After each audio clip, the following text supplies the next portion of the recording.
Hi, my name is Sharon. I am going to take a few moments teaching you today about comb bali with Sunlight's balayage. It's very important to make sure your comb is nice and saturated, also clean. Okay, on my particular client here, we like very natural, very soft Sunkissed balayage. Very important to keep consistent with your comb, and if you need to clean it up, take your fingers and clean that up again. Go back, saturate your comb, make sure it's clean. The little corner has to be clean so you don't have little bleeds. And I love the comb bali because you can actually just do a touch up, because I love her little blonde pieces here. I don't want them any blonder.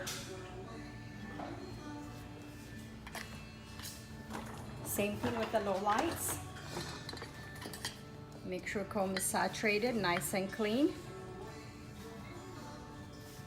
Again, we pick up very fine hair. Tension is very important all the way to the scalp. If I feel like there is excess color, always go back and clean it. Make sure it's all the way to the ends. Thanks for tuning in for tips and tricks on Tuesdays.